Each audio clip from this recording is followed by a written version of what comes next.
Hello everyone, कैसे हैं आप लोग। होप सो आप बढ़िया होंगे। मैं बता दूं, मैं भी ठीक हूँ। सर, जैसा मैंने आपको एसएफएम पेपर का एनालिसिस इंपॉर्टेंट क्वेश्चन दिए थे, मैंने आपको लॉ पेपर का एनालिसिस करवाया था। तो बहुत सारे स्टूडेंट की रिक्वेस्ट है, सर थोड़ा ऑडिट के बारे में बता दो कि ऑडिट है एक नाइटमेयर बन चुका है हमारे लिए। तो इस नाइटमेयर को थोड़ा साइड किया जाए एंड ऑडिट कैसे पढ़ना है, किस सीक्वेंस से पढ़ना है, थोड़ा पास्ट पेपर का एनालिसिस करते हैं एंड चीज़ों को जानते हैं कि ऑडिट में क्या क्या आपको ध्यान रखना है। एंड प्लीज़ चैनल पे न्यू हो तो सब्सक्राइब करके जाना। अभी बहुत सारे इंपॉर्टेंट क्वेश्चन लिस्ट मैं डालने वाला हूँ, चैप्टर नहीं, टॉपिक वाइज, मतलब सब्जेक्ट वाइज मैं डालने वाला हूँ। तो please subscribe my channel and stay tune. चलो एनालिसिस करते हैं सर। तीन पास्ट ईयर के मैंने क्या किए, प्रॉपर एनालिसिस किया है। बहुत मेहनत कर रहा हूँ। एक लाइक एंड एक शेयर तो बनता है, ठीक है। शेयर करो फ्रेंड के साथ कि क्या पता उसका ऑडिट नाइटमेयर से अच्छा बन जाए। सबसे पहले मैंने ऑडिट में कितने मार्क्स लाए, मेरे ऑडिट में 57 मार्क्स थे। सर पहली मिस्टेक मैंने क्या की, मैं एसेस को इंपॉर्टेंस नहीं देता था। मेरे एसेस में 18 मार्क्स का एसेस आता है, जहाँ पे मेरे 4 मार्क्स एसेस में थे, 14 गए पूरे। तो 4 मार्क्स ऐसे से मिले, तब भी सर आपको 57 थे। यस, मैं अदर्स चैप्टर्स पे फोकस करता था, ठीक है। उसको बात की बात है, पहले एनालिसिस करते हैं। सबसे पहले मैं स्टूडेंट जो मेरे मेंटरशिप प्रोग्राम में या मेरे जो भी स्टूडेंट्स जिनसे मेरी बातचीत होती है, मैं उनको दो चीज़ बताता हूँ। Convert the audit subject into 2 parts. First part is full concept, ठीक है, एक second. First part is full concept and second part is little bit ratification. Sir concept ratification समझ नहीं आया, समझाते हैं नंबर के साथ, क्योंकि मेरे को एनालिसिस करने में ज़्यादा मज़ा आता है, तो आप ज़्यादा अच्छे समझ पाओगे। एंड कहते नहीं है, मेरे सीए निकलने का रीज़न यही था कि मैंने चीज़ों को ना एनालाइज किया था। मैंने ना बस भेड़ चाल जैसा ये नहीं किया, बुक उठाया पढ़ने बैठ गया, नहीं, मैं चीज़ों को एनालाइज करता था। मेरे को पता था मेरी कोर कॉम्पिटेंसी किस साइड है। हाँ, एसेस में नंबर नहीं आएंगे, मेरे को पता था, बट मेरे को ये भी पता था कि मैं अदर चैप्टर्स में अच्छे से स्कोर करूंगा एंड अदर चैप्टर्स मेरे को फुल आउट ऑफ फुल मिले, 5 out of 5, 5 out of 5, 4 out of 4 ऐसे नंबर मिले। मैंने अपनी सर्टिफाइड कॉपीज एनालिसिस भी दिखाया था आपको, ठीक है। चलो सबसे पहले जुलाई 21 के पेपर पे आते हैं। सर जुलाई 21 का पेपर फाइनेंशियल स्टेटमेंट, जो आपके AS 29 करके पूछा जाता था, वहाँ से फाइनेंशियल स्टेटमेंट का एक 5 मार्क्स का क्वेश्चन था। ऐसे 200, 700, 600, SQC 1, 4 ऐसे आपको आने ही आने, या भाई समझ लो, पहले से श्योर हो जाओ। 4 एसेज आने हैं, 5 5 4 4 मार्क्स के ऐसे एसेज रहेंगे, जो आपको 18 मार्क्स तक का एसेज देंगे, ठीक है। मैं अभी बता रहा हूँ, convert the audit chapter topic into 2 parts. First part is conceptual, second part is ratification. अभी हम कंसेप्चुअल की बात कर रहे हैं। कंसेप्ट मतलब एक बार पढ़ लिया, दूसरे रिवाइज करना है, बस उतना काफ़ी होता है, ठीक है, 2 रिवीजन काफ़ी है। बट रटिफिकेशन पार्ट में थोड़ा मल्टीपल रिवीजन चाहिए होता है। तो ये कंसेप्ट वाइज है। कंसेप्ट वाइज में क्या क्या आता है, ऐसे आ गया आपका AS 29 या फाइनेंशियल स्टेटमेंट, जो ICAI कभी कभी पूछ देता ऑडिट पेपर में। प्रोफेशनल एथिक्स में क्लॉज 11, क्लॉज 8, क्लॉज 6, ये तीनों मिला के 12 मार्क्स का जुलाई 21 में पेपर आया था। टैक्स ऑडिट जो आपका आप पढ़ते होगे वहाँ पे, उस समय tax audit and GST audit दोनों था। तो टैक्स ऑडिट में आपको 5 मार्क्स का, GST ऑडिट से 9C था 5 मार्क्स का, तो 10 मार्क्स का यहाँ से आया था।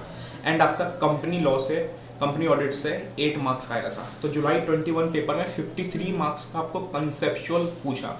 इनको मैं कंसेप्चुअल में रखता हूँ। क्या क्या sir, standards on auditing, professional ethics, tax audit, company audit and आपके AS प्रोविजन, ये आपके कंसेप्ट बेस्ड होते हैं। जुलाई 21 में ये आपका 53 मार्क्स का आया था, ठीक है, डन। सर अदर चैप्टर्स में कितने मार्क्स का आया था? अदर चैप्टर में आपका ऑटोमेटिक इन्वॉल्वमेंट, चैप्टर नंबर 5 होगा आपके बुक का, 4 या 5 होगा।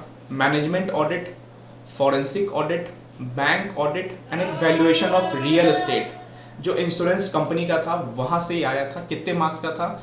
ये आपको 20 मार्क्स तक का ये सिक्योर किया था एग्जाम में। तो कहीं ना कहीं कंसेप्ट बेस्ड हाई था। जुलाई 21 में 53 मार्क्स के पेपर आपके कंसेप्ट बेस्ड थे एंड 20 मार्क्स का पेपर आपका रटिफिकेशन था। सर देखो इसमें से क्या हुआ था ना, पेपर इसलिए हार्ड बना था कि सारे क्वेश्चन ICAI ने थोड़े चैप्टर वाइज तो पूछे, बट थोड़े नए पूछती है। मतलब कहीं कोई क्वेश्चन बैंक में नहीं था, बहुत डिटेल में अंदर से निकाल के दिया था। इसलिए मैंने जो नोट्स बनाए थे ना, बहुत डिटेल बनाए थे कि पॉइंटर्स ICAI खोजता है। तो जुलाई 21 concept wise 53 marks, professional ethics से 12 नंबर, SS से 18 मार्क्स, 12 18 30, टैक्स ऑडिट से आपका 10 मार्क्स 40, कंपनी से 8 मार्क्स 48 एंड 5 मार्क्स आपका AS। 53 मार्क्स का कंसेप्चुअल आया था जुलाई 21 में। एंड आपका अदर चैप्टर छोटे छोटे में 20 मार्क्स। सर इसमें से 3 चैप्टर में बहुत इंपॉर्टेंट बोलता हूँ। ऑटोमेटेड इन्वायरमेंट 20 पेज का चैप्टर नहीं है, forensic audit and bank audit. देखो ये 3 बार यहाँ पे 3 क्वेश्चन आए थे यहाँ से, तो 20 मार्क्स का आया था आपका other chapter. Sir other chapter क्या अभी फोकस करना है, जुलाई 21 तक कोई जलवा नहीं दिखा था, लेकिन मेरे को ना अंदर से था यार अदर चैप्टर से मेरे को कमांड करना, ऐसे कभी भी अदर चैप्टर से 30-40 पूछ सकता है, अभी 20 था। देन दिसंबर 21 मेरा अटेम्प्ट। सर हुआ क्या यहाँ भी preparation of financial statement 5 marks पूछा ऐसे ने, पता नहीं क्या पूछता, मेरे को वो पेपर मिलता नहीं है, एएस वाले प्रोविजंस लगा के पूछता है, कुछ किस टॉपिक से पूछता है, आप ध्यान देके जाना यहाँ पे। देन ऐसे में बारी आई 240, 402, 705, 303। स्टार्टिंग के 3 ऐसे तो आपको फर्स्ट क्वेश्चन में दिख गए थे, एंड एक ऐसे आपको 5A में दिखा था, एंड एक ऐसे आपको आगे जाके पूछता है इसे, ठीक है। 18 मार्क्स का यहाँ भी आया था एथिक्स। प्रोफेशनल एथिक्स थोड़ा कम आ गया, 8 मार्क्स का था प्रोफेशनल एथिक्स, जो पहले 12 मार्क्स का कंसेप्चुअल वाला था। देन टैक्स ऑडिट आपको एक क्वेश्चन कम हो गया, बिकॉज जीएसटी ऑडिट हट चुका था, सिर्फ टैक्स ऑडिट बचा था, तो 5 मार्क्स का यहाँ पे ये हो गया। एंड कंपनी ऑडिट आपको भी अभी भी 8 मार्क्स तक का पूछा था, ठीक है। तो टोटल कंसेप्चुअल 53 से 43 आ गया, एंड रटिफिकेशन पार्ट 20 से 32 आ गया। ये मेरा कोर कॉम्पिटेंस था। सर क्या क्या आया, व्हाट अगेन ऑटोमेटेड इन्वायरमेंट से क्वेश्चन।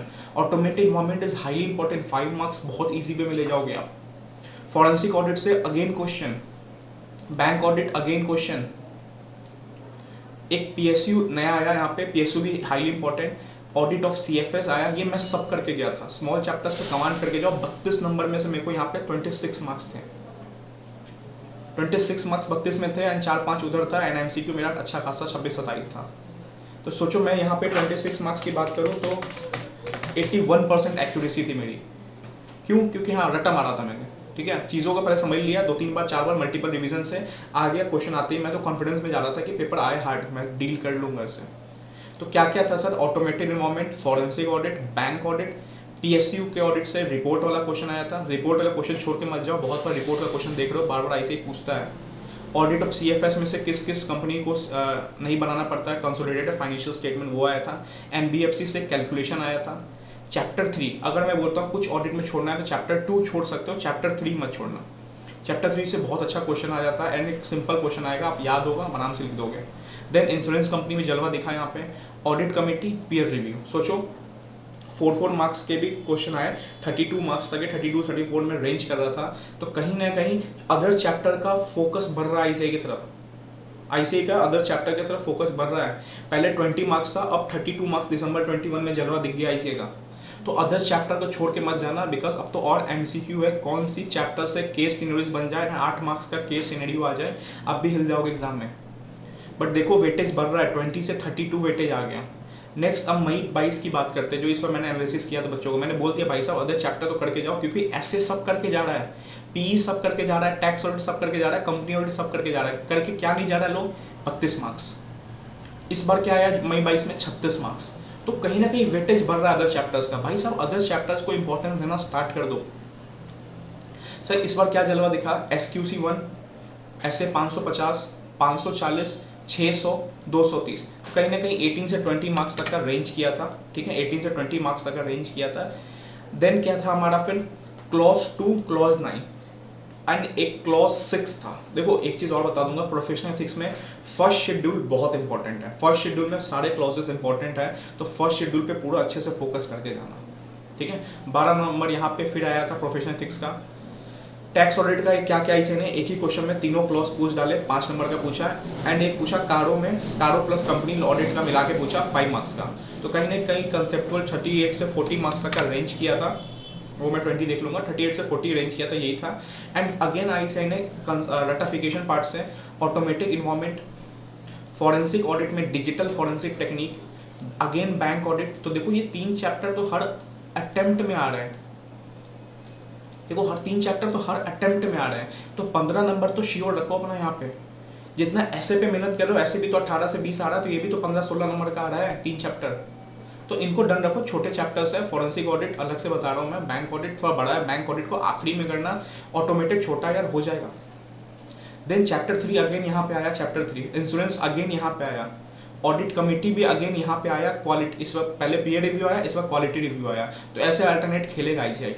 तो एक मैं आपको सीक्वेंस बता रहा हूँ कि कहीं ना कहीं देखो 20 मार्क्स फिर 32 मार्क्स, फिर 36 मार्क्स।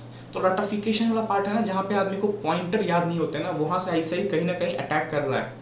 तो क्या पता इस बार 40 मार्क्स का अटैक हो, कुछ एक नया ऐड हो जाए। मेरे हिसाब से ज़्यादा चांसेस मेरे को लग रहा है ड्यू डिलीजेंस का, जिसमें टाइप्स ऑफ ड्यू डिलीजेंस में पोलाइट वे में मैं समझाता हूँ। P for O for operational, L for legal, I for information. तो ड्यू डिलीजेंस कैसे करना चाहिए पोलाइट वे में। तो एक क्वेश्चन मेरे को बहुत इंपॉर्टेंट लग रहा है, एक होता है under valued assets, hidden assets, hidden liability वाला, वो करके जाना ड्यू डिलीजेंस में बहुत इंपॉर्टेंट है। PSU से मेरे को चांसेस लग रहा है कॉम्प्रिहेंसिव ऑडिट्स हैं। तो अदर चैप्टर्स को ना फोकस देना चालू करो। अदर चैप्टर्स को ऐसे करो कि भाई साहब एक दिन एक चैप्टर 4 घंटे लगेगा, बट 5 मार्क्स हमारे बकेट में, एंड इसमें से ये 3 चैप्टर तो पहले आपको करने हैं। बैंक ऑडिट आखिरी में रखना, छोड़ना नहीं है, आखिरी में रखने की बात कर रहा हूँ। जब सब हो जाएगा तब बैंक ऑडिट करो, क्योंकि बैंक ऑडिट आप कंसेप्चुअल बेस पे भी आंसर दे सकते हो कि एडवांस की वेरिफिकेशन कैसे करना है, लोन्स की वेरिफिकेशन कैसे करना है, वो कर दोगे। इसलिए इसको आखिरी में रखना। ये 2 चैप्टर निपटाओ, फिर ये चैप्टर्स जितने इंपॉर्टेंट वाले जो ऑलरेडी ऐसे पूछते रहता है, इसको निपटाओ। देन आप ड्यू डिलीजेंस पे आना, ठीक है। ड्यू डिलीजेंस इन्वेस्टिगेशन, उसके अंदर ही फॉरेंसिक वाला है, तो ड्यू डिलीजेंस इस पर करके आना, चांसेस बहुत है ड्यू डिलीजेंस से आने का, ठीक है। तो मैं बता रहा हूँ कि देखो कंसेप्चुअल कहीं ना कहीं फिक्स है, थोड़ा सा कम कर दिया ICAI ने, क्योंकि टैक्स ऑडिट में ना वो GST ऑडिट हट गया था, उसके वजह से कम हुआ, और थोड़ा कंपनी लॉ को थोड़ा कम किया गया, 5 मार्क्स रखा हुआ ICAI ने। बट कंसेप्चुअल मैं बोलता हूँ 2 पार्ट में बांटो। अगर 70-75 नंबर का पेपर आता है तो 30-35 का कंसेप्चुअल आता है, बट 30-35 का अदर भी आता है। ये 30-35 जो है ना, कंपनी लॉ, SAP, ये दुनिया नहीं, मतलब CS स्टूडेंट फाइनल का सब बच्चा करके जा रहा है। आप करके जा रहे हो, आपका दोस्त करके जा रहा है, जो भी है सब करके जा रहा है इतना चैप्टर। बट अदर चैप्टर ये बोलता है कौन पढ़ेगा भाई, बड़े चैप्टर्स है, 35 नंबर कर लेते हैं यहाँ से, 35-40 नंबर आ जाएगा, 30 नंबर का MCQ है, 70 मार्क्स। भाई सब 70 की तैयारी करके जा रहे हो, 30-35 पे लटक जाओगे। बट तैयारी अगर 100 मार्क्स करके जाओगे, अदर चैप्टर को अच्छे से करके जाओगे, अदर चैप्टर से लड्डू आता है। बट हम पढ़ते ही नहीं है तो लिखेंगे क्या। तो अदर चैप्टर्स को इंपॉर्टेंट देना चालू करो। 6-7 चैप्टर के नोट्स तो मैंने ही बना रखे हैं, एंड अभी मैंने MTP से सारे स्टूडेंट को एनालाइज कराया, क्वेश्चन वहीं से आता है, बस कंबाइन कर दिया मैंने, उसको समराइज कर दिया है, रिफाइन कर दिया है कि स्टडी मैट से निकाल के नोट्स में रख दिया। 90 पेज का नोट्स है, 25 नंबर वहीं से आया है, पिछले अटेम्प्ट भी वहीं से आया है, उसके बाहर से नहीं आया है। तो अदर चैप्टर को भाई साहब थोड़ा सा है ना इंपॉर्टेंस देना स्टार्ट करो। इंपॉर्टेंट ऐसे की लिस्ट मैंने अपने मेंटरशिप प्रोग्राम में डाल दिया है, ठीक है। इंपॉर्टेंट क्लॉज की लिस्ट मैंने मेंटरशिप प्रोग्राम में डाल दिया, तो थोड़ा सा ना एनालिसिस पार्ट इंपॉर्टेंट होता है, ठीक है। चलो ऑल द बेस्ट, पढ़ते रहो भाई साहब, अदर चैप्टर फोकस करो। अगेन मैं बोल रहा हूँ 3 चैप्टर जो मैंने हाईलाइट किए नीचे, देखो इस बाउंड्री के नीचे मैं बोलता हूँ लिटिल बिट रट्टा, ऊपर कंसेप्चुअल, यहाँ पे कंसेप्ट होगा तभी कर पाओगे, अदरवाइज थोड़ा हिल जाओगे आप। एंड प्रोफेशनल एथिक्स में क्लॉजेस लिखने का नंबर मिलता है, 1 नंबर मिलेगा। तो कहीं ना कहीं ऑडिट में एक पॉजिटिव अप्रोच से जाओ कि 4 ऐसे और 3 क्लॉज, 7 नंबर तो सिर्फ इसका मिल जाएगा, सिर्फ क्लॉज और ऐसे लिखने का, ठीक है। तो थोड़ा पॉजिटिव अप्रोच में जाओ, 7-8 नंबर तुमको बस ये याद करने का मिलेगा। तो थोड़ा रिमेंबरिंग पे ना फोकस करना स्टार्ट करो। ऑडिट को डेली पढ़ो, मॉर्निंग या इवनिंग में 1 घंटा 2 घंटा डेली, लेकिन ठीक है। चलो ऑल द बेस्ट।